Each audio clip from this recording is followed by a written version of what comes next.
ഒരു കാലഘട്ടത്തിൽ 1,00,000 രൂപയ്ക്ക് അഫോർഡബിൾ കാറിന് നൽകിയവരാണ് ടാറ്റ മോട്ടോഴ്സ്.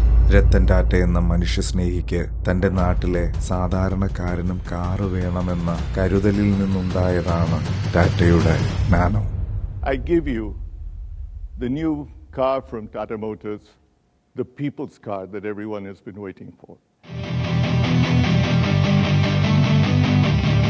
ഇപ്പോൾ ടാറ്റ അവരുടെ നാനോയെ വീണ്ടും റീലോഞ്ച് ചെയ്യുകയാണ്. ഇപ്പോൾ GSTയിലെ കുറവ് കൊണ്ടുകൂടിയാണ് ഇങ്ങനെ ഒരു തീരുമാനത്തിലേക്ക് അവരെത്തിയത്. 2003 രത്തൻ ടാറ്റയുടെ വിഷനിൽ നിന്ന് രൂപീകൃതമായതാണ് ടാറ്റ നാനോ. 2008 ജനുവരിയിലെ ഓട്ടോ എക്സ്പോയിലാണ് ഈ കാറിനെ റിവീൽ ചെയ്തത്. ശേഷം ഈ കാറ് ഗ്ലോബൽ സെൻസേഷനായി തന്നെ മാറിയിരുന്നു. ലോകം മുഴുവനുമുള്ള കാർ ബ്രാൻഡുകൾ ടാറ്റയുടെ നാനോയെ ഒരു ബെഞ്ച് മാർക്കാക്കിക്കൊണ്ട് എങ്ങനെ ഇങ്ങനെ ഒരു കാറിനെ നിർമ്മിക്കാൻ സാധിക്കുമെന്ന് ഇപ്പോഴും അത്ഭുതപ്പെടുന്നു.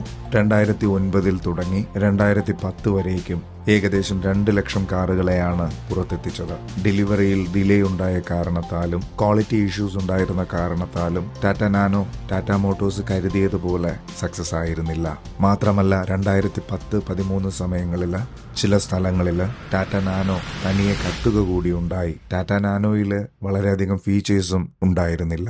2014-17 കാലഘട്ടത്തിൽ ടാറ്റ നാനോയുടെ വില വളരെയധികം ഉയർത്തിയിരുന്നു. ടാറ്റ നാനോ ട്വിസ്റ്റ് എന്ന പേരിൽ AMT ഓപ്പണബിൾ ബൂട്ട് അങ്ങനെയൊക്കെയുള്ള മോഡിഫിക്കേഷനും ഈ വാഹനത്തിൽ കൊണ്ടുവന്നിട്ടുണ്ടായിരുന്നു. 2017 ആയിരക്കണക്കിന് ടാറ്റ നാനോകൾ വിറ്റുകൊണ്ടിരുന്ന സാഹചര്യം മാറി 100 കണക്കിനുള്ള കാറുകളിലേക്ക് അത് ചുരുങ്ങുകയുണ്ടായി. 2018 ആയപ്പോൾ അത് വീണ്ടും കുറഞ്ഞുകൊണ്ടേയിരുന്നു. 2019 ടാറ്റ നാനോയെ ഒഫീഷ്യലായിട്ട് സ്റ്റോപ്പ് ചെയ്യുന്നതിന് മറ്റ് ചില കാരണങ്ങൾ കൂടി ഉണ്ടായിരുന്നു. Safety norms, air bags, BS6 emission norms ഇങ്ങനെയൊക്കെയുള്ള കാര്യങ്ങൾ ഈ വാഹനത്തെ നിർത്തലാക്കുന്നതിന് മറ്റൊരു കാരണമായി. ബഡ്ജറ്റ് കാറ്റഗറിയിൽ ഈ കാറിന് ഇതുവരെയും റീപ്ലേസ്മെന്റ് ഇല്ല എന്ന് തന്നെ പറയാം. അന്നുണ്ടായിരുന്ന ടാറ്റ മോട്ടോഴ്സിനും ഇപ്പോഴുള്ള ടാറ്റ മോട്ടോഴ്സിനും വളരെയധികം വ്യത്യാസമാണുള്ളത്. EV കാറുകൾ പോലുള്ള ലേറ്റസ്റ്റ് ടെക്നോളജിയിൽ കൂടി ടാറ്റ മോട്ടോഴ്സ് മുൻപന്തിയിലാണ് നിൽക്കുന്നത്.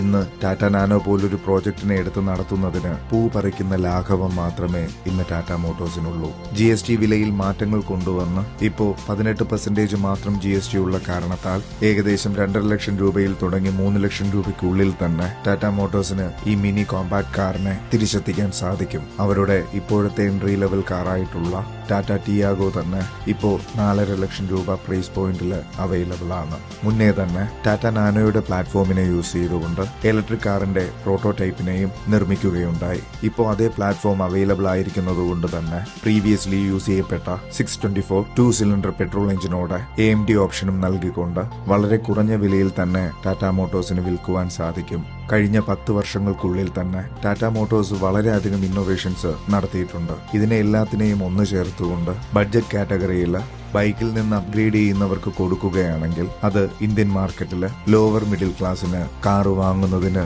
ഉപകാരപ്രദമാകും. നിങ്ങളിൽ എത്ര പേർ ടാറ്റ നാനോയ്ക്ക് വേണ്ടി വെയിറ്റ് ചെയ്യുന്നു എന്നുള്ള കാര്യം കമന്റ് സെക്ഷനിൽ പറയുക. എല്ലാവർക്കും നന്മയുണ്ടാകട്ടെ. എല്ലാവർക്കും ഹൃദയം നിറഞ്ഞ വണക്കം.